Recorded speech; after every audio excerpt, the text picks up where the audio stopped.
berbahagia.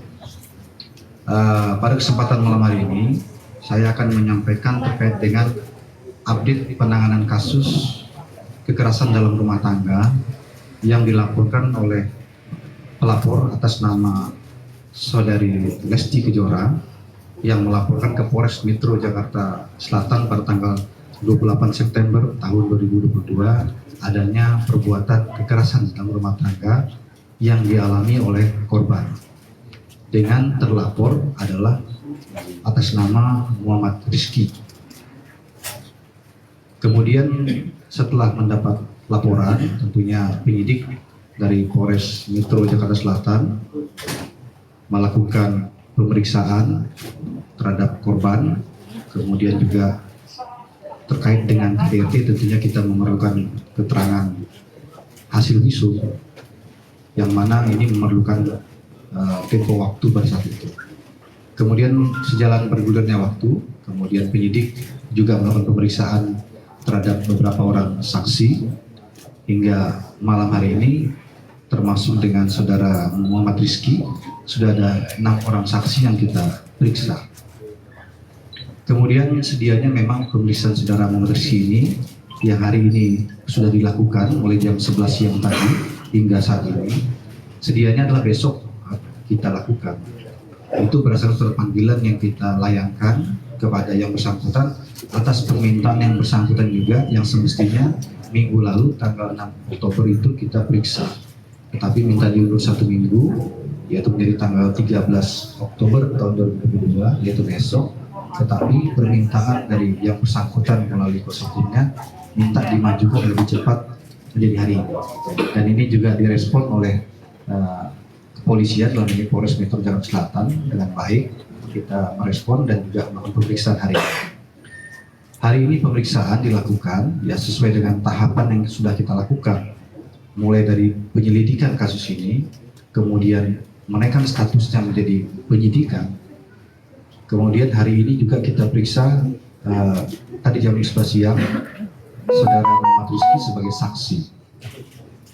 Kemudian sejalan dengan berjalannya pemeriksaan dan juga terkait dengan hasil pemeriksaan sebelumnya terhadap saksi-saksi yang lain, termasuk juga keterangan saksi korban dan juga tentunya hasil visum yang mendukung adanya kekerasan dalam rumah tangga yang dilakukan oleh terlapor. Maka malam hari ini bisa saya sampaikan hasil pemeriksaan yang dilakukan oleh penyidik dari Satreskrim Polres Metro Jakarta Selatan telah menaikkan status saudara Muhammad Rizky dari saksi menjadi tersangka.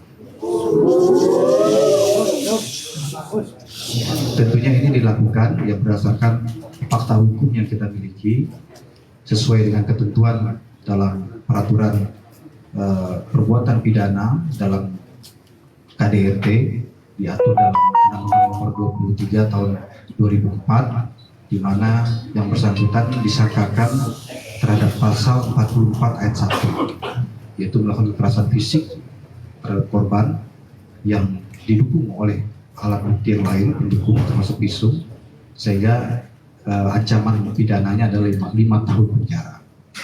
Kemudian juga perlu saya sampaikan bahwa di dalam ketentuan undang-undang terkait dengan KDRT ini yaitu Undang-Undang Nomor 23 Tahun 2004 dalam pasal 55 juga menyatakan bahwa keterangan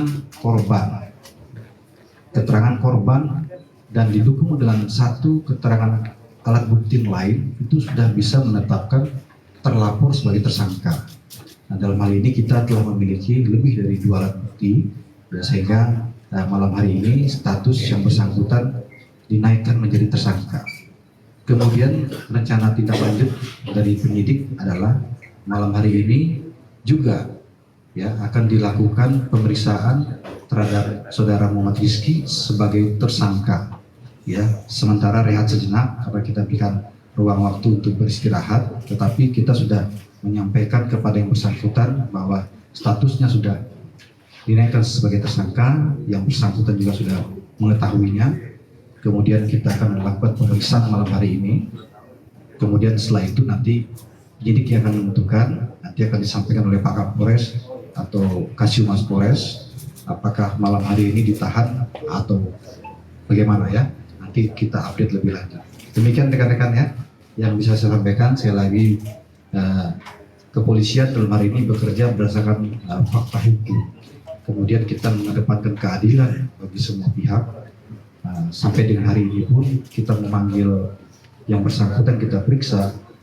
Ini juga kita mengedepankan bagaimana adanya equality before the law, persamaan semua orang depan hukum, hak yang bersangkutan untuk menyampaikan alasan-alasan yang menguatkan perbuatan yang dilakukan itu kita menampung dalam BAP, tetapi tentunya keterangan daripada tersangka bisa terabaikan manakala penyidik memiliki alat bukti pendukung yang lain yang memang menyatakan adanya perbuatan pidana itu. Jadi sekali lagi tentunya kita prihatin terhadap kasus ini ya. Kekerasan dalam rumah tangga ini dilakukan oleh orang terdekat di dalam keluarga.